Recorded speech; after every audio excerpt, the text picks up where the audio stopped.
I'm Luca Giliberti, contributing writer at Gold Derby, and I am joined today by Emmy Award winner Doniella Davy, the makeup department head on Barry Jenkins' 10-episode limited series, The Underground Railroad.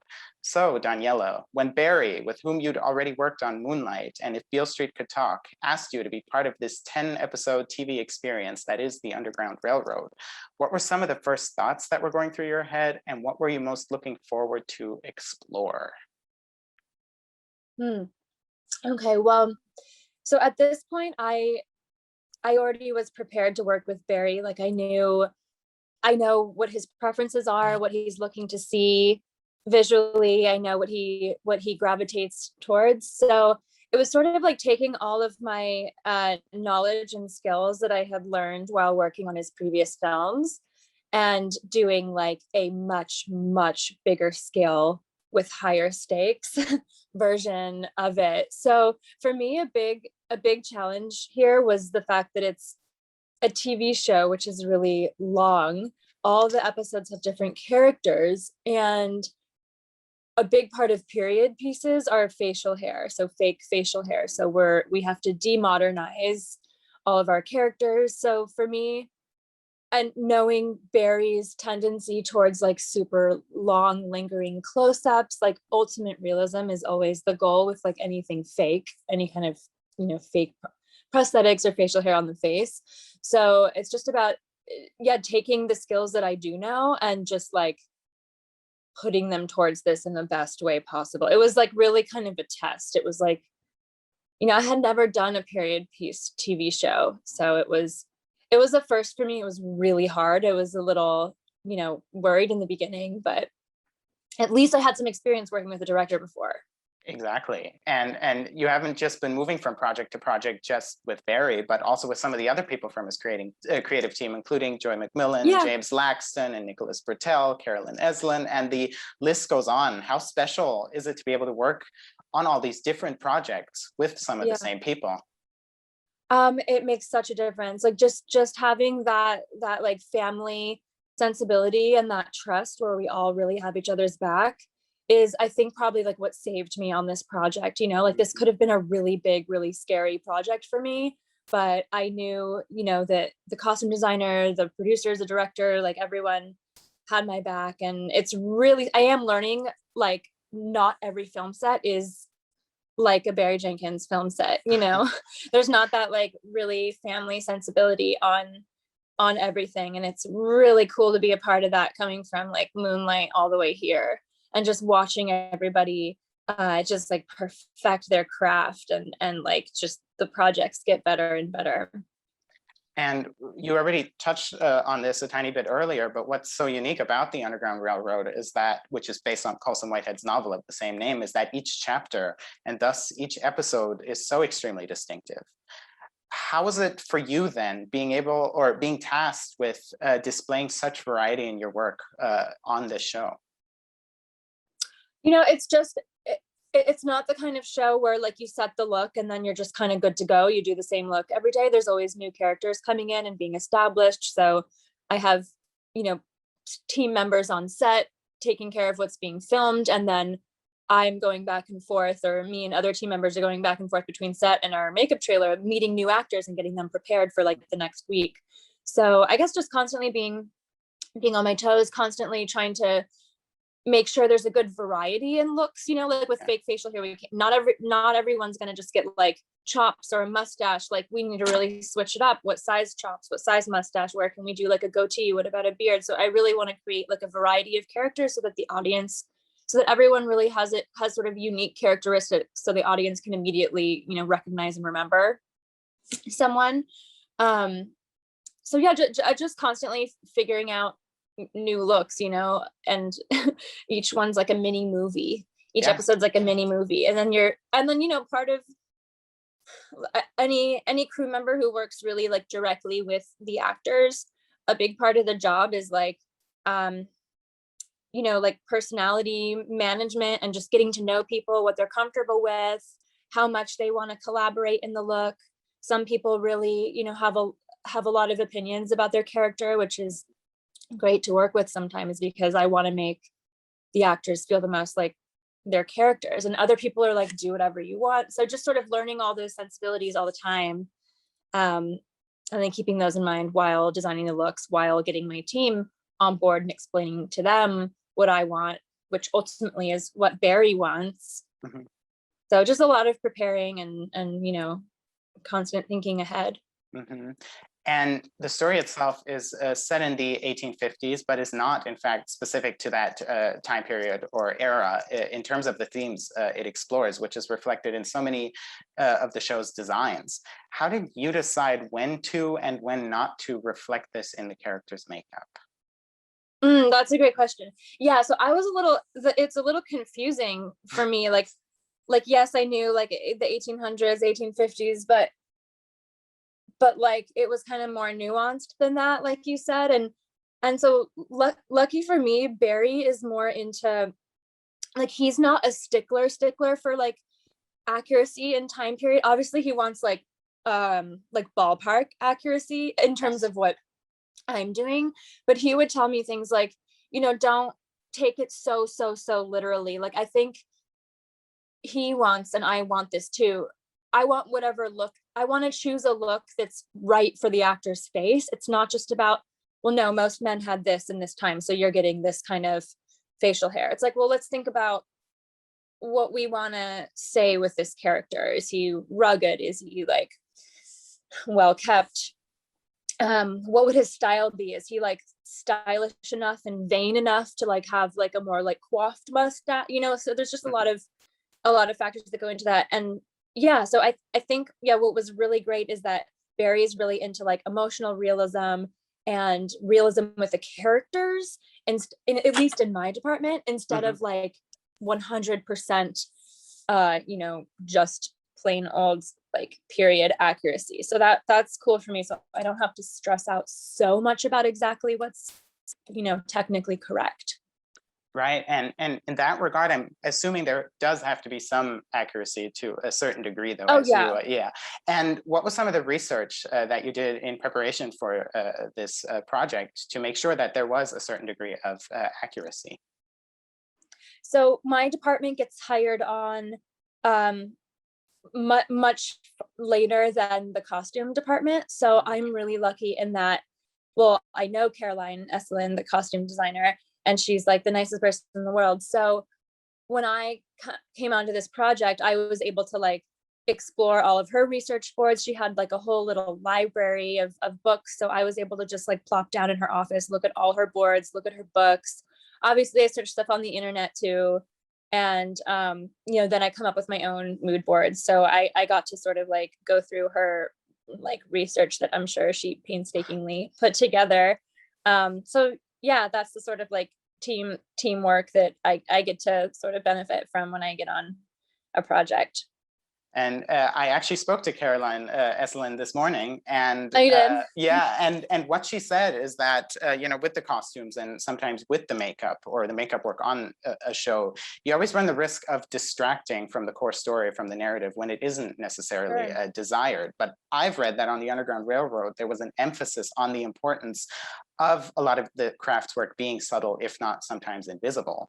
How did you translate this to your work? And did you ever run, or were there ever challenges for you in doing that? Yeah, a big thing is subtlety with Barry, but I've learned that over the years, and that's kind of become part of like my style as a makeup artist, at least on these types of shows where the makeup needs to be invisible, right? So like we cannot detect that there's makeup, and on some people there's tons of makeup because we have to modernize, you know, there's like microbladed eyebrows or tattoos or facial piercings or whatever, and we have to cover all that up. So the goal is always subtlety. And yeah, with Barry, sometimes I'll be surprised because like he'll want like some huge chops, or like he'll be okay with a really like kind of out there facial hair design for someone. And then for other people, he wants it like really subtle. So it's just sort of like learning. I already know his language, but just learning it more, and then sort of being surprised and like delighted by like certain aspects where he's like, yeah, go for it on that more. And so it's like, okay, in this instance, we can go a little bit more stylized or more dramatic. In this other instance, we need to peel back. Um, and I think it's just like knowing when it's going to be distracting. I think you don't always know that. I think sometimes you just have to sort of guess, and you're like, nah, this just isn't right for this moment. Or sometimes you have to take a risk. Yeah. And, there's definitely been times where I've, maybe like seen on set, like, okay, yeah, that's too much. I got to fix something real quick. Or Barry will see it and he'll sort of go like, and I'll know exactly what he's thinking. I'm like, okay, taking it down. Well, that's so trial and interesting. error. Right, and that's so incredibly interesting. And speaking of the core story, the show really centers on, of course, Cora's journey out of slavery and toward the possession of her personhood. How did you reflect her physical and emotional journey in her makeup? So it was about sort of like the healthiness or like the glow of her skin. So when there are certain things we did to sort of like make her look a little hollowed out, a little more ashy, a little unwell when she's in certain situations. And then, I mean, probably for most of the show. And then, in the Indiana episodes, when she sort of arrived at the wine farm, and she's like in this safe place and she has friends and is feeling happier, that's when like she's sort of glowing more. And Barry just wanted everyone there in Indiana to just look like beautiful, healthy, glowing. We didn't use a lot of makeup for that, but yeah, it's just a matter of putting a little bit more sort of like foundation, and I always like, we cut the foundation with like moisturizer and oils to make it really sheer and to really just make the skin reflective and really beautiful out there in the daylight. That's, again, very fascinating. And again, Caroline mentioned earlier that she and her team actually wanted to create a through line with Cora and her mother, Mabel, whose disappearance during Cora's childhood leaves such a scar on Cora. So did you in some way also try to echo Mabel in Cora, or vice versa? I mean, the stylistically, what we did for Mabel and for Cora was similar, but no, there wasn't really anything like extra I did to sort of mimic that, but the techniques used were similar. Yeah. That's yeah, it was just very interesting to hear how they tried to, what Caroline mentioned earlier was that they actually used the same color of dress. So I thought that was so interesting just to see how they tried to create those parallels. Yeah, absolutely. And as of this recording, Emmy voting has already started. And we know that your work in the 9th episode, Indiana Winter, has been submitted for consideration. Why did you go with this episode? Okay, this was hard to decide. I went with this episode because my team worked so hard on this episode.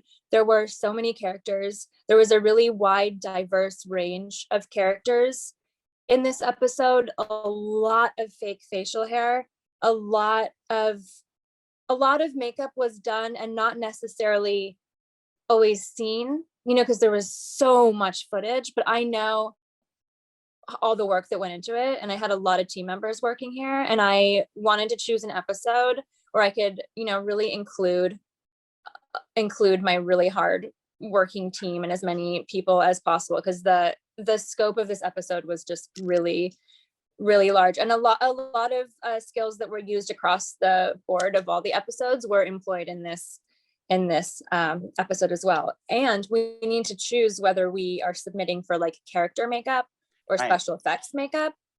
And so while there are really interesting special effects makeup moments in other episodes, I wanted to hone in on, just the character makeup and just basically demodernizing all these people. There were loads of background actors in this episode. They're all featured in this really interesting way with the shot of all of the people living on the farm standing and looking at the camera, which sort of sweeps past everyone, which is something Barry did in another episode as well.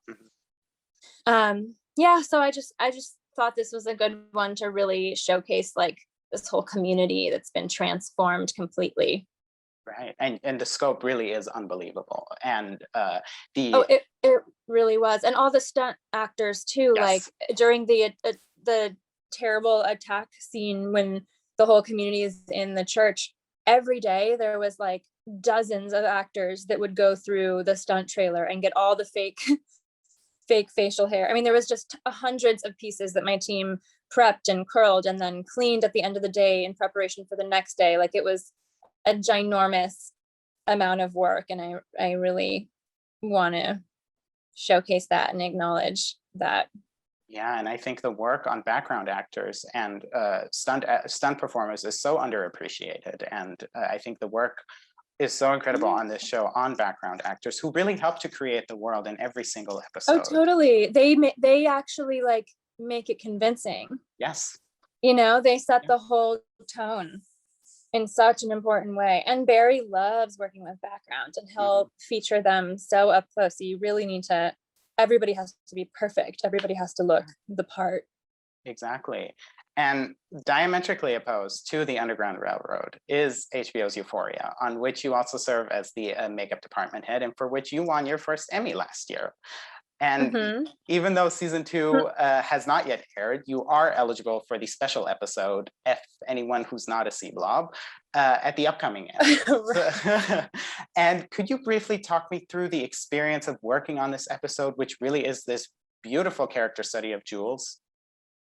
Sure. Yeah, this was a different type of Euphoria experience for me. So this episode was all about Jules and her character being incredibly stripped down. So what I did here was I did like a very subtle stripped down version of what we now know as Euphoria makeup.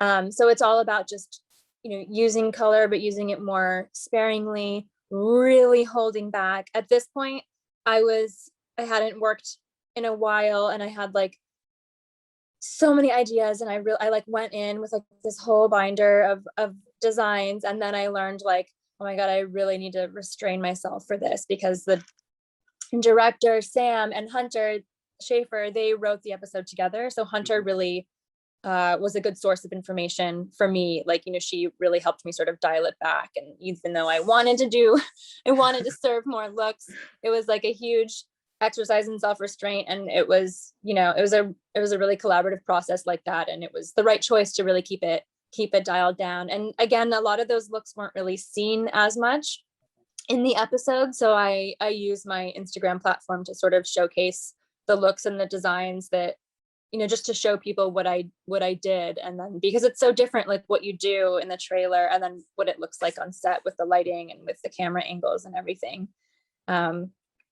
But yeah, that was a really beautiful and very stripped down episode. It's all about like peeling back the layers on Jules and really just seeing what's going on. Absolutely.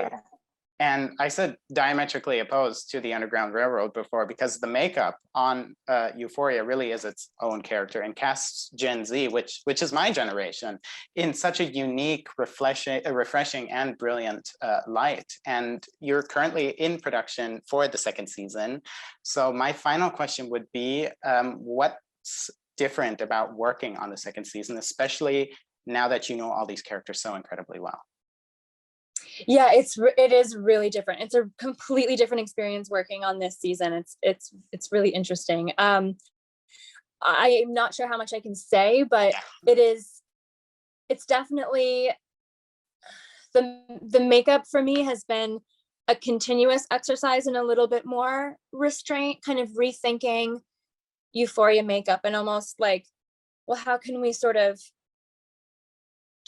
change it, bring something new to the table, sometimes more subtle, sometimes not, but sort of like, you know, it was important to me and to the director to not like be a repeat of season 1, you know, like we're not like just gonna sort of use the same formula. Yeah. So I've been thinking about the designs for this for 2 years.